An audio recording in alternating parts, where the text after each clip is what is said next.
அஸ்ஸலாமு அலைக்கும். வலைக்கும் சலாம். அல்ஹம்துலில்லாஹ். இந்த வாய்ப்பை அல்லாஹ் கொடுத்ததுக்கு அல்லாஹ்க்கு நன்றி சொல்லுவோம் இன்ஷா அல்லாஹ். இன்றைக்கான குர்ஆன் வகுப்புல நம்ம பார்க்க போறது அதாவது வார்த்தைகளை தாண்டிய அல்லாஹ்வின் ஞானம். அஹ், நம்ம பெரும்பாலும் வார்த்தைகள்ல தான் சிக்கிக் கொள்கிறோம். அவர் என்ன அப்படி சொல்லிட்டாரு, என்ன இப்படி சொல்லிட்டாரு. வார்த்தைகள் தான் நம்மளுக்கு கவலையை ஏற்படுத்துது. வார்த்தைகள் தான் நம்மளை ஆனந்தமும் படுத்துது. இல்ல, ஒரு வார்த்தையில தான் நிறைய ஐடியாக்களும் நமக்கு பிறக்குது. ஒருத்தர் ஒண்ணு சொன்ன உடனே அதுல இருந்து நிறைய யோசனைகள் வருது அந்த வார்த்தையை கேட்டு. ஆனா அல்லாஹ்வினுடைய ஞானம் வார்த்தைகளுக்கெல்லாம் அப்பாற்பட்டது அப்படிங்கறத நம்ம புரிஞ்சுக்கணும். இன்ஷா அல்லாஹ் வார்த்தைகளை பத்தி, வார்த்தைகளின் புகழ், நம்ம ரிஃபாய் பாய் கூட அவர் பயான்ல சொல்ற வார்த்தைகளின் புகழனைத்தும் அல்லாஹ்வுக்கே உரியது அப்படின்னு சொல்லுவார். அது எனக்கு ஞாபகம் வந்துச்சு. இன்ஷா அல்லாஹ் இன்னைக்கு அந்த வேர்ட்ஸ், வார்த்தைகள் இல்ல அட்டரன்ஸ், கூற்றுக்கள், இல்லாட்ட ரெஸ்பான்ஸ், மறுமொழி அளிக்கிறது, இதை பற்றிய விஷயங்களை நாம இன்ஷா அல்லாஹ் கத்துக்கலாம். அதாவது நம்ம மத்தவங்க சொல்லக்கூடிய வார்த்தைகள்ல ஸ்ட்ரக் ஆயிடக்கூடாது. நம்ம ஒரு விஷயம் பேசியிருப்போம், இது தவறும்பாங்க, இது சரிம்பாங்க. அல்லாஹ் சொல்றாங்க, நீ மெர் அட்டரன்ஸ், சும்மா சாதாரணமா சொல்லக்கூடிய வார்த்தைகளை அல்லாஹ் குற்றம் பிடிக்கிறது இல்லைங்க. மனப்பூர்வமா, உளப்பூர்வமா நீங்க மனசுல ஒண்ணு வச்சுக்கிட்டு பேசினாதான் அல்லாஹ் குற்றம் பிடிக்கிறாங்க அப்படின்னு சொல்றாங்க. இதுல நம்ம நிறைய பேரு இதை நம்ம அனுபவிச்சிருக்கோம். நம்ம கூட சொல்லுவோம், யாராவது நம்ம பேசுனது தப்பா எடுத்துக்கிட்டா கூட, இல்லைங்க நான் அந்த மாதிரி எல்லாம் மைண்ட்ல வச்சுக்கிட்டு, மனசுல வச்சுக்கிட்டு பேசல, நான் சும்மா சாதாரணமா தான் சொன்னேன் அப்படின்னு கூட திருப்பி நம்ம சொல்லுவோம். உண்மையிலேயே நம்ம மனசுல வச்சுக்கிட்டு சொன்னோமா இல்ல சாதாரணமா சொன்னோமாங்கிறத அல்லாஹ் அறிந்தவங்களா இருக்கிறாங்க. அதை யாராவது மாத்த முடியுமா? மாத்தவே முடியாது. ஏன்னா வார்த்தைகள்ல நேரடி அர்த்தத்தால நம்மள நம்ம உடனே யாரையும் தவறா எடுத்துக்கவும் வேண்டாம். அதனாலதான் சொல்லுவாங்க, யாராவது புகழ்ந்தாலும் நீங்க அந்த புகழ்ச்சியை அல்லாஹ்க்கு தான் புகழ் அப்படின்னு சொல்லிட்டு சாதாரணமா இருந்துக்கிடுங்க. யாராவது இகழ்ந்தாலும், நம்மளை குறை சொன்னாலும், நம்மளை கிரிட்டிசைஸ் பண்ணாலும் நம்ம அல்லாஹ் போதுமானவர் அப்படிங்கிற மாதிரி, அதுல உண்மையிலேயே நம்மளை குறை சொன்னாங்கன்னா, உண்மையிலே நம்மகிட்ட குறை இருந்துச்சுன்னா குறைய திருத்திக்கணும். குறை இல்லையா, அவங்க பொய் சொல்றாங்க அப்படின்னு சொல்லிட்டு விட்டுறலாம். இது எதுக்கு சொல்றேன்னா, வார்த்தையின் விளைவுகள், நம்ம வார்த்தையை எப்படி வார்த்தையில சிக்காம இருக்கிறதுக்கு. யாராவது ஏதாவது சொன்னாங்க அப்படின்னா, உண்மையிலேயே புகழ்ந்தாங்கன்னா எல்லா புகழும் அல்லாஹ்வுக்கே ஒரு இது நமக்கு நல்லா தெரியும். அல்லாஹ்வுடைய நாட்டம் இல்லாம, அல்லாஹ்வுடைய வழிகாட்டுதல் இல்லாம, அல்லாஹ்வுடைய ஏற்பாடு இல்லாம, அல்லாஹ்வுடைய திட்டம் இல்லாம நாம எதையும் செஞ்சிடவே முடியாது. அதே மாதிரி நாம யார் மனசு, யாரு மனசு புண்படும் மாதிரி, யாராவது நம்ம மனசு புண்படுற மாதிரி யார் நம்மள பேசுனா, நம்ம அதுல இருந்து வெளியில வர்றதுக்கு ஒரே வழி அல்லாஹ்ட்ட சரண்டர் ஆகுறதுதான். அதாவது அல்லாஹ் தான் எல்லாத்தையும் நடத்துறாங்க, அல்லாஹ்வுடைய கட்டுப்பாட்டுல தான் எல்லாமே இருக்குது அப்படிங்கும்போது, நம்மளை நோக்கி யாராவது குறை சொல்றாங்க, இல்ல நம்மளை கிரிட்டிசைஸ் பண்றாங்க, இல்ல நம்மளை ஏசுறாங்க, நம்மளை பேட் லாங்குவேஜால திட்டுறாங்க அப்படின்னா, அது ஏதோ திடீர்னு வந்தது அல்ல. நம்ம தவறே செய்யல அப்படின்னு நம்ம சொல்லவே முடியாது. ஏன்னா ரொம்ப தெளிவா நம்ம புரிஞ்சுக்கணும். நல்லதெல்லாம் அல்லாஹ்வின் புறத்துல இருந்து வருது, கெட்டதை நாமளே தான் தேடி இருக்கோம். நமக்கு ஒருவேளை மறந்துருக்கலாம், இல்லாட்டி நம்ம எப்போ எங்கேயோ எதுக்கோ செஞ்சதற்கான பதிலா கூட இது இருக்கலாம். வி டிசர்வ் இட், நம்ம அதுக்கு தகுதி இருக்கும். அதனாலதான் நம்மளை நோக்கி அந்த குற்றச்சாட்டுகளோ இல்ல கிரிட்டிசிசமோ, அதாவது நம்ம விமர்சனத்துக்குள்ளாகிறதோ, பழிய நம்ம மேல போடுறதோ, அப்ப நம்ம நம்ம அதைத்தான் யோசிக்கணும். யாராவது சொன்ன ஒரு வார்த்தைகள், ஏன் அப்படி சொன்ன, நம்ம என்ன தவறு பண்ணோம், தெரியலையா, அல்லாட்ட பாவ மன்னிப்பு கேட்கணும். அதனால வார்த்தைகளை சிக்கிக் கொள்ளக்கூடாது நம்ம முதல்ல. அப்புறம் எந்த வார்த்தையும் நம்மளை கவலையை ஏற்படுத்தக்கூடாது. இப்ப 2 பேர் பேசுறோம், அதாவது கவலைகள் பெரும்பாலும் நம்மளுடைய நமக்கு நாமே பேசிக்கிறது, இல்ல மற்றவங்களோட உரையாடல் பண்றது, மன ரீதியான விவாதங்கள், இது எல்லாத்திலுமே வார்த்தைகள் தான் இருக்கு. இதை உணர்ந்தா நம்முடைய அதாவது நம்ம படக்கூடிய கவலைகள்லாம் எதுவுமே யதார்த்தம் உண்மையே கிடையாது அப்படிங்கறத நம்ம வந்து புரிஞ்சுக்கலாம். கவலைன்னு முதல்ல ஒண்ணு இல்லை. நம்ம சும்மா கவலைப்படுறேன் அப்படின்னு சொல்றோம். பட் கவலைப்பட்டா சாப்பிடாம இருக்கமா? ஆக்சுவலா கவலைப்பட்டா பசிக்காதான். சிலருக்கு வந்து உண்மையிலேயே கவலைப்படுறவங்களுக்கு பசிக்காதான். அதாவது நம்ம கவலைக்கு நம்மளுடைய இறப்பைக்கும் ரொம்ப சம்பந்தம் இருக்குது அப்படின்னு சொல்லி. அப்போ ஒருத்தர் எதையாவது சொல்லிட்டாரு அப்படின்னு சொன்னா அதனால நம்ம கவலைப்பட்டா என்ன ஆகும்னா நம்மளோட உடல்நிலை தான் பாதிக்கும். அதனால எல்லா எல்லா வார்த்தைகளையுமே அல்லாட்ட நம்ம வந்து சரண்டர் பண்றதுதான் மிக சிறப்பான ஒரு விஷயமா இருக்கு. நம்ம உணர்ச்சி வசப்படாம அதே மாதிரி யாராவது ஒருத்தர் ஒரு வார்த்தையை சொல்லிட்டா உடனே நிறைய மனசுல எண்ணங்கள் தோன்றுது, கருத்துக்கள் மாறுது, திட்டங்களை மாத்துறோம். என்ன இப்படி பேசிட்டாங்களே, இப்படி சொல்லிட்டாங்களே, இந்த வார்த்தைகளுக்கு அதுக்கு தொடர்பான நிறைய விஷயங்களை நம்ம உடனே கட கட கட கடன்னு யோசிக்கிறோம். நம்மளுடைய மனசு வந்து நிறைய யோசனைகளை சொல்லுது. ஆனா அல்லாவுடைய ஞானம் என்பது அல்லாவுடைய ஞானத்துல இல்ல அல்லாவுடைய நாலேஜ்ல அல்லாவுடைய கைடன்ஸ்ல நம்ம இருக்கணும் அப்படின்னா இந்த சொன்ன வார்த்தைகளுக்கெல்லாம் அப்பாற்பட்டதுதான் அது. 10வது அத்தியாயத்தின் 65வது வசனத்துல அல்லாஹ் சொல்றாங்க, அதாவது மகிழ்ச்சி இப்பொழுதும் எப்பொழுதும் அப்படிங்கிற 10வது அத்தியாயத்தின் 62, 63, 64 சொல்லிட்டு 65வது வசனத்துல ஒரு விஷயம் சொல்லுவாங்க. நான் உங்களுக்காக படிக்கிறேன் இன்ஷா அல்லாஹ். அவுது பில்லாஹி மினஷ் ஷைத்தானிர் ரஜீம். பிஸ்மில்லாஹிர் ரஹ்மானிர் ரஹீம். பரிபூரணமாக அல்லாவின் கூட்டத்தினர் அஞ்சுவதற்கு ஒன்றுமே இல்லை. நம்ம அல்லாவை சார்ந்திருக்கோமா, நம்ம நம்ம பயப்பட வேண்டியதே இல்லை. அதுக்குள்ளேயே எல்லாம் வந்துடும். இந்த பயத்துக்குள்ளேயே கவலை எல்லாமே வந்துடும். அன்றி அவர்கள் துக்கப்படவும் மாட்டார்கள். அதான் அவங்க வந்து வருத்தமும் பட மாட்டாங்க. ஏன் தெரியுமா? அவர்கள் நம்பிக்கை கொண்டு நேரிய வாழ்வு நடத்துபவர்களாக இருக்கின்றனர். அவங்க அல்லாஹ்வை சதா நம்பி இருக்கிறாங்க. அதன் மூலியமா நேர்மையா வாழ்றாங்க. அவர்களுக்கு இவ்வுலகிலும் அவ்வண்ணமே மறு உலகிலும் ஆனந்தமும் மகிழ்ச்சியும் உள்ளது. இது அல்லாஹுவின் மாற்ற முடியாத சட்டமாகவும் இதுவே மகத்தான பெரு வெற்றியாகும். அப்போ நம்ம நம்பிக்கையாளர்களா நேர்மையாளர்களா இருந்தோம் அப்படின்னா நம்ம எப்போ மகிழ்ச்சியில தான் இருப்போம். யார் என்ன சொன்னாலும் அதை பத்தி பெருசா எடுத்துக்க மாட்டோம். அது கரெக்டா இருந்தாலும் சரி, தவறா இருந்தாலும் சரி, ஒருத்தர் நம்மளை புகழ்ந்தாலும் சரி, இகழ்ந்தாலும் சரி, நம்ம சமநிலை மாறாம நடுநிலை மாறாம இருப்போம். 10வது அத்தியாயத்தின் 65வது வசனம் அதை வச்சுதான் நான் இதை சொல்றேன். அவர்களுடைய பேச்சுக்களால் கவலையடாதீர். அவங்க பேசுறதுனால அவங்க ஏதாவது பேசுறா அதுக்காக நீங்க கவலைப்படாதீங்க. சக்தி அனைத்தும் அல்லாஹ்வுக்குரியது. எல்லா பவரும் அல்லாஹ்ட்ட தான் இருக்கு. அவர் செவியேற்போர் எல்லாம் அறிந்தவர். அதனால நம்ம யாரையாவது பேசினாலும் சரி, நம்மள யாராவது பேசினாலும் சரி, நம்ம யார்கிட்டயாவது பேசினாலும் சரி, அதாவது தர்மம் கொடுக்கக்கூடிய இடத்துல எல்லாம் என்ன சொல்றாங்க, உங்களால இயன்றதை கொடுங்க, கொடுக்க முடியலையா நல்ல வார்த்தை சொல்லுங்க அப்படின்னு சொல்றாங்க. இப்ப இந்த மாதிரி இடத்துங்கள்ல நம்ம என்ன பண்றோம் கொஞ்சம் யோசனை பண்ணி பாருங்க. எரிச்சல் படுறோமா, இல்ல கோவப்படுறோமா, இல்ல நம்முடைய இயலாமையை நம்ம தெரிவிக்கிறோமா, இல்லட்டா நானே பயங்கர கஷ்டத்துல இருக்கேன் என்கிட்ட வந்து கேட்கறாங்க.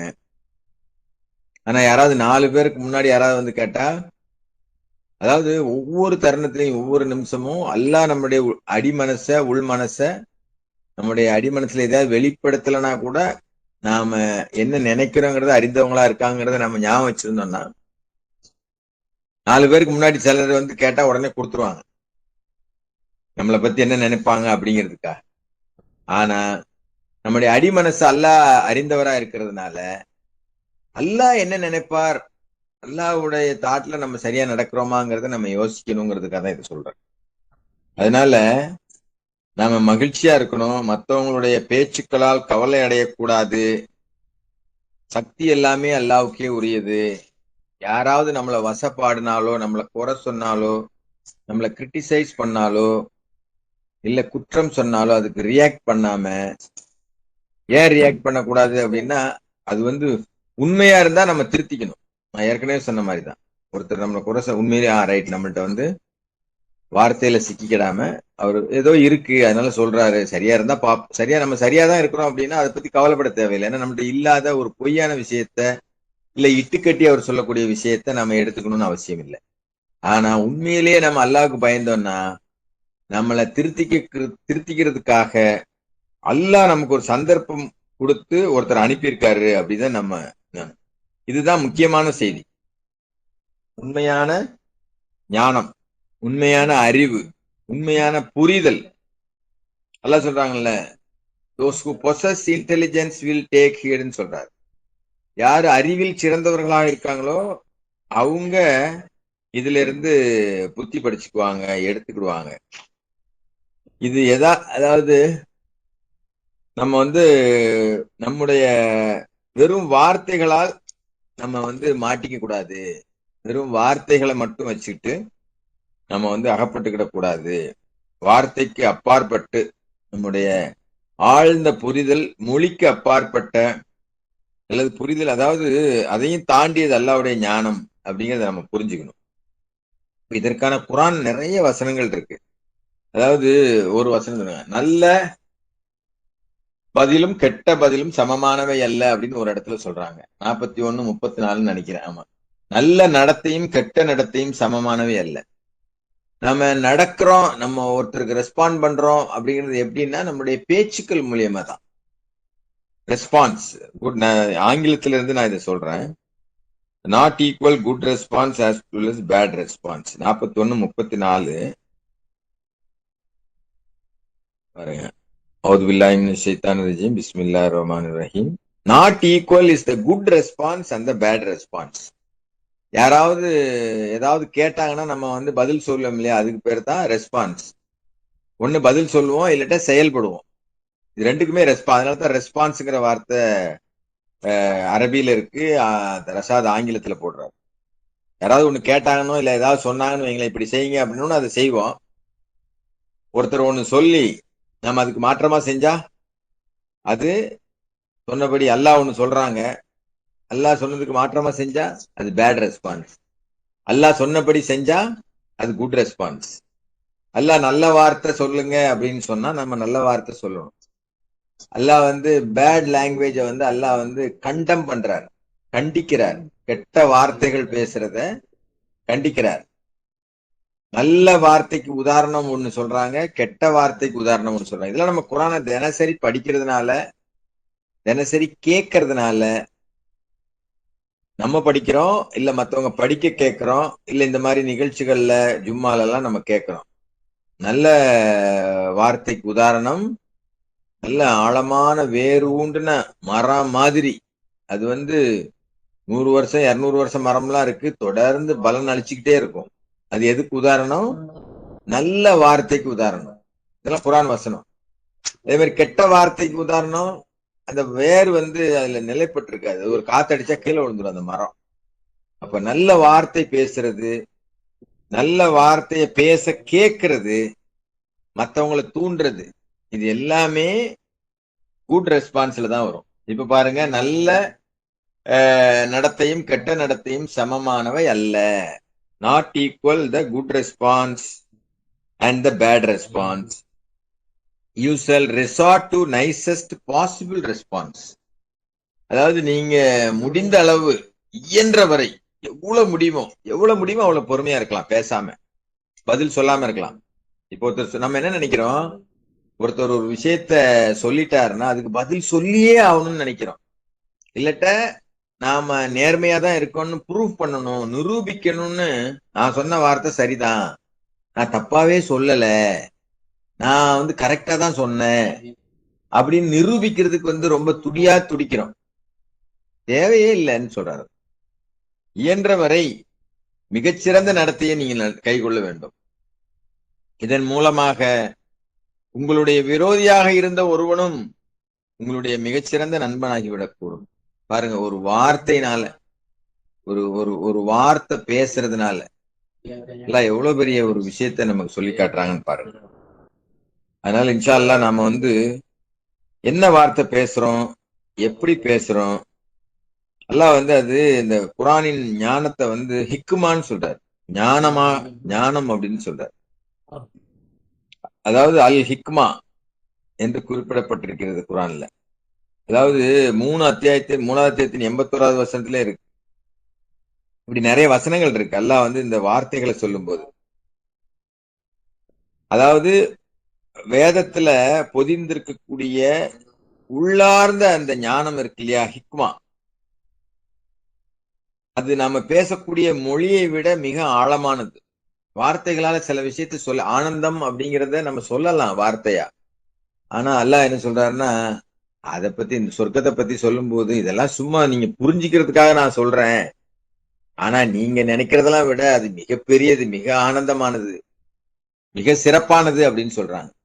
நமக்கு என்ன வார்த்தை தெரியுமோ, நமக்கு என்ன மொழி தெரியுமோ, அதுல நமக்கு சொல்லி காட்டுறாங்க. மற்றபடி நம்ம அதையும் விட மேலானது அப்படிங்கறத நம்ம புரிஞ்சுக்கணும்.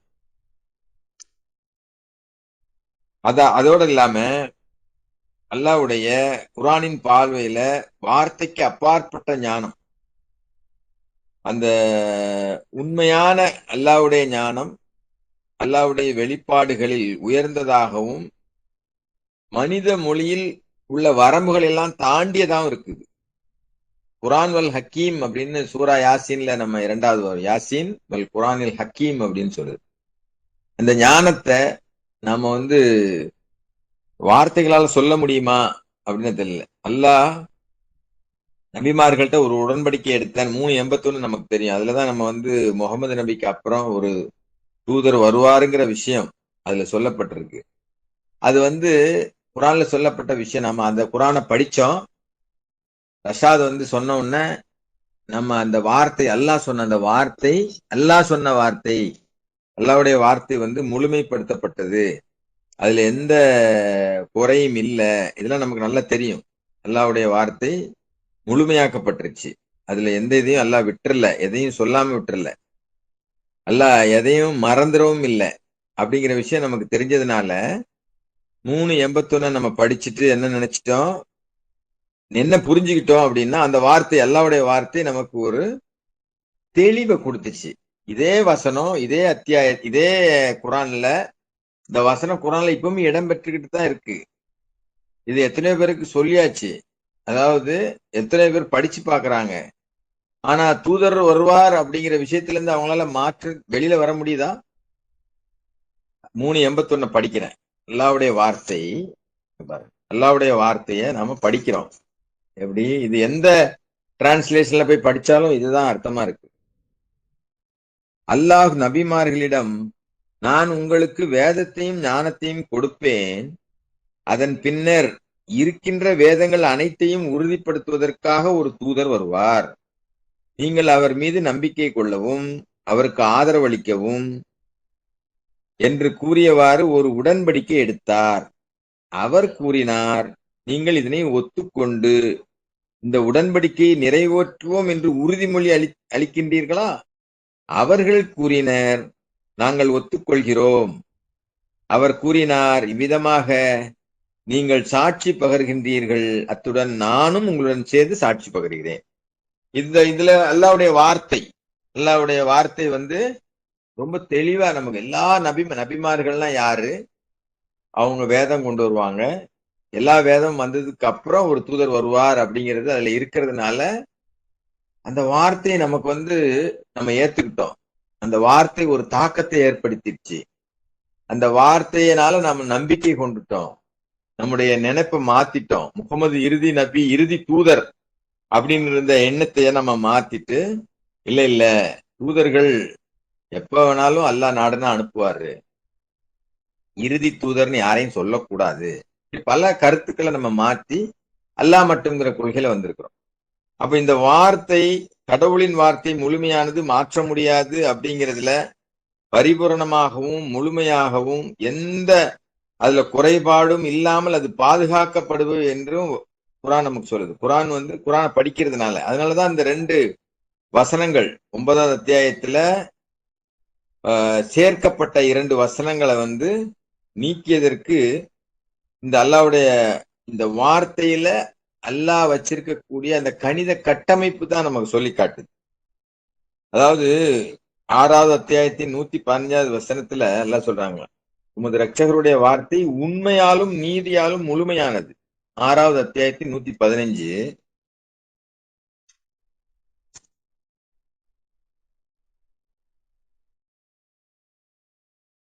பாருங்க. உம்முடைய இறைவனின் வார்த்தையானது உண்மை மற்றும் நீதத்தால் முழுமை அடைந்ததாக உள்ளது.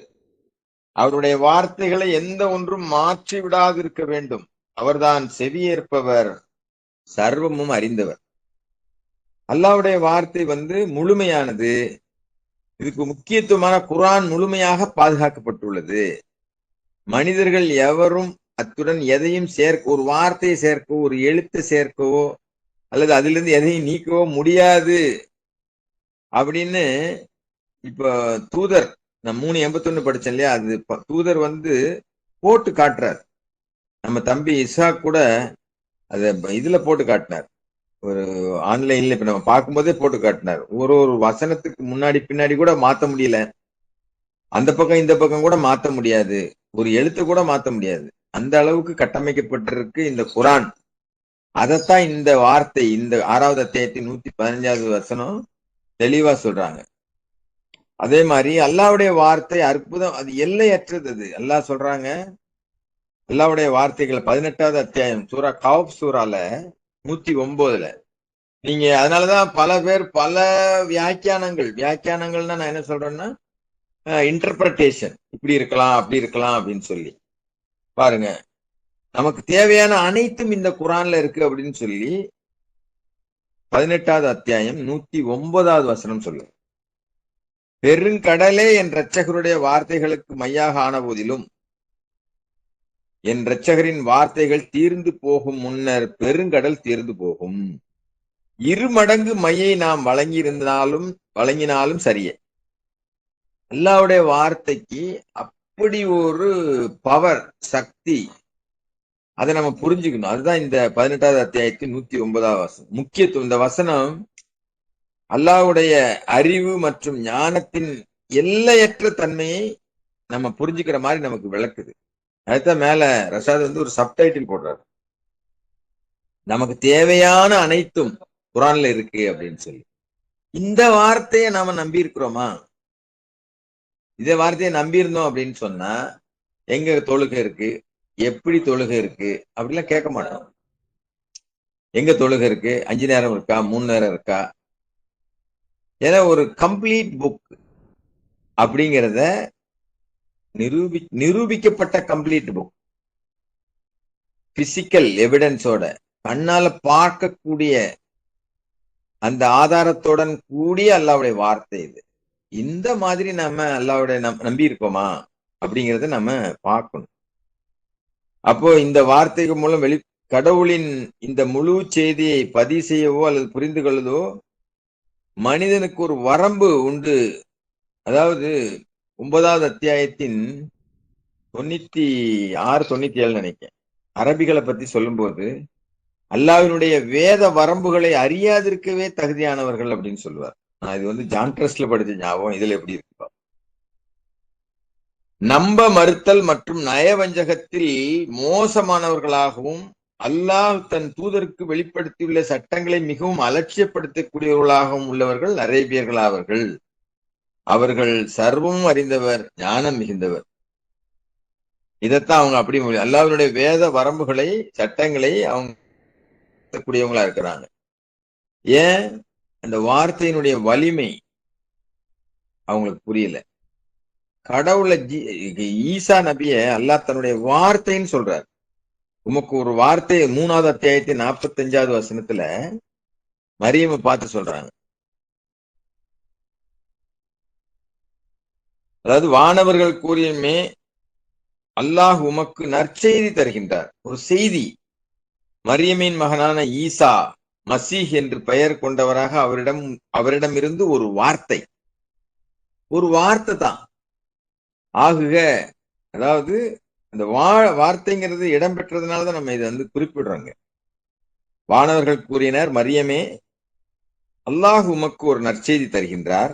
மரியமின் மகனான ஈசா மசீஹ் என்னும் பெயர் கொண்டவராகிய அவரிடமிருந்து ஒரு வார்த்தை.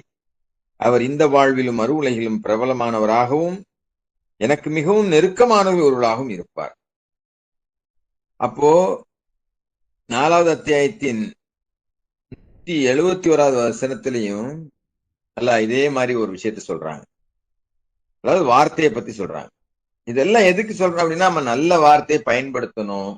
ஒரு பிரார்த்தனையை நமக்கு கத்துக் கொடுக்குறாங்க. நான் அறியாத எந்த ஒன்றையும் மீண்டும் நான் உம்மிடம் இறைஞ்சாமல் இருக்கும் பொருட்டு என்னை நீர் பாதுகாப்பீராக. எவ்வளவு ஒரு அர்த்தம் அதுல பொதிஞ்சிருக்கு பாருங்க. நான் அறியாத, எனக்கு தெரியாது. அதாவது இந்த மனுஷன் நல்லதுக்கு பிரார்த்தனை பண்ற மாதிரி கெட்டதுக்கும் பிரார்த்தனை பண்றான், அவசரக்காரனா இருக்கான் அப்படின்னு சொல்றாங்க.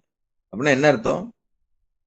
எதெல்லாம் நமக்கு தோணுதோ அது எல்லாம் நம்ம வந்து அல்லாட்ட அதை கேட்கும் போதே சொல்றாரு, நான் அறியாத எந்த ஒன்றையும் மீண்டும் நான் இறைஞ்சாமல் இருக்கும் பொருட்டு. ஏன்னா வார்த்தைகள் வந்து ரொம்ப வலிமையானது, சக்தி மிகுந்தது. அல்லாஹ் வந்து 33வது அத்தியாயத்தின் 70வது வசனத்துல சொல்லும்போது, யா ஐயுஹல்லதீன ஆமனு அத்தகுல்லாஹு கூலு கௌலன் சதீதா. நம்பிக்கை கொண்டவர்களை அல்லாஹ்வை கருத்தில் கொள்ளுங்கள், நல்ல கூற்றுக்களை மட்டுமே கூறுங்கள்னு சொல்றாங்க. இந்த ஒரு வசனத்தை நம்ம சிந்திச்சாலே நிறைய பேச மாட்டோம். ஏன்? நம்பிக்கை கொண்டதே உங்களைத்தான், அல்லாஹ்வை கருத்தில் கொள்ளுங்கள், இல்ல பக்தி கொள்ளுங்கள், மேலும் சரியான கூற்றுக்களை மட்டுமே கூறுங்கள். நம்ம என்ன ஏன் இதை பேசக்கூடாது? எல்லாத்தையும் பேசி பழகணும். அதாவது வார்த்தை, அது ஒவ்வொரு வார்த்தைக்கும் நம்ம பேசக்கூடிய பேச்சுக்கள் இருக்கு இல்லையா, அது ஏதோ முடிஞ்சு போறது கிடையாது.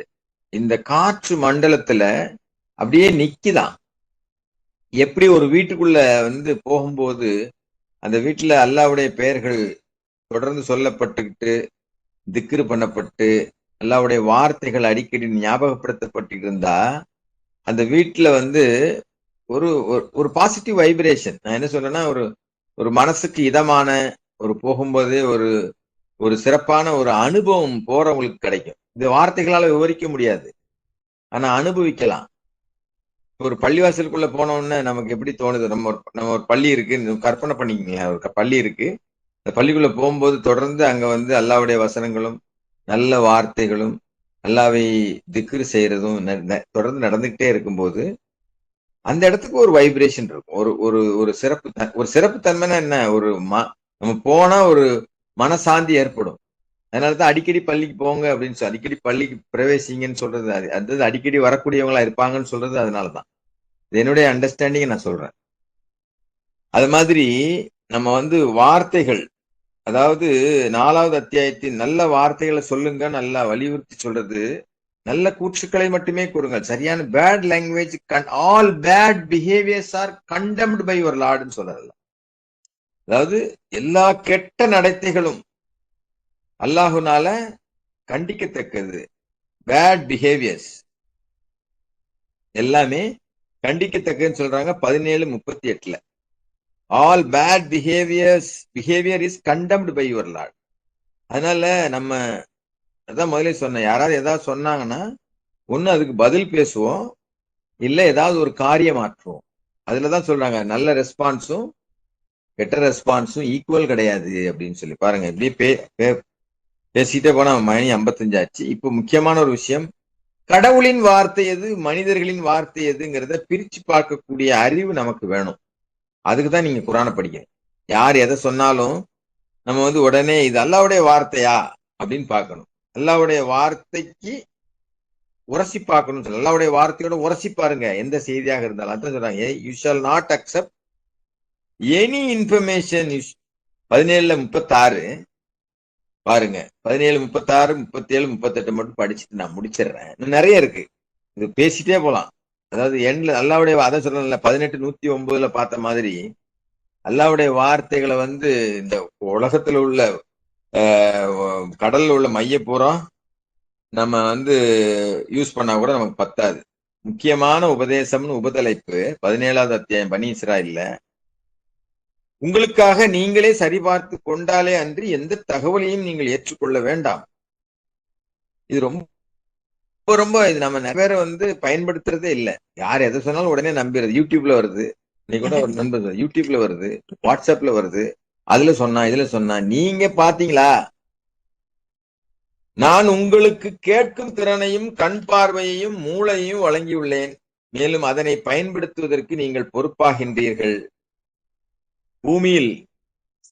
பூமியின் மீது நீங்கள் கர்வத்துடன் நடைபோட வேண்டாம். பூமியின் ஊடே நீங்கள் துளை போட்டு விட முடியாது. இந்த கர்வத்தை கூட எப்படி காட்டுறோம்?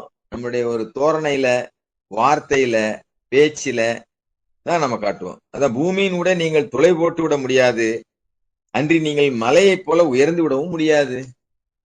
கெட்ட நடத்தை அனைத்தும் உடைய இறைவனால் இரட்சகரால் கண்டனம் செய்யப்படுகின்றது. இது 39வது வசனம். இது உம்முடைய இரட்சகர் உமக்கு உள்ளுணர்வூட்டிய ஞானத்தில் சில ஆகும். பழிக்கப்பட்டவராகவும் தோற்கடிக்கப்பட்டவராகவும் எரிகிடனை நீர் அடைந்து விடாதிருக்கும் பொருட்டு அல்லாஹ்வோடு நீர் அமைத்துக் கொள்ள வேண்டாம். அதனால இன்ஷா அல்லாஹ் நிறைய வார்த்தைகளின் புகழ் அனைத்தும் அல்லாஹ்வுக்கே உரியது. அல்ஹம்துலில்லாஹ். நல்ல வார்த்தை பேசக்கூடிய மக்களாகவும், நல்ல வார்த்தைகளை கற்றுக்கொண்டு அதன் மூலம் அல்லாஹ்விடம் இறைஞ்சக்கூடியவர்களாகவும், பெஸ்ட் மூசா சொன்ன ரப்பி ஜித்னி இல்மா, ரப்பி ஜித்னி இல்மா, ரப்பி ஜித்னி இல்மா, எங்கள் இரட்சகரே எங்களுடைய அறிவை அதிகரிப்பீராக என்று பிரார்த்தித்தவனாக நிறைவு செய்கிறேன். அல்ஹம்துலில்லாஹ். அஸ்ஸலாமு அலைக்கும். வலைக்கும் வலைக்கும் சலாம். சலாம். பாய், ரொம்ப சிறப்பா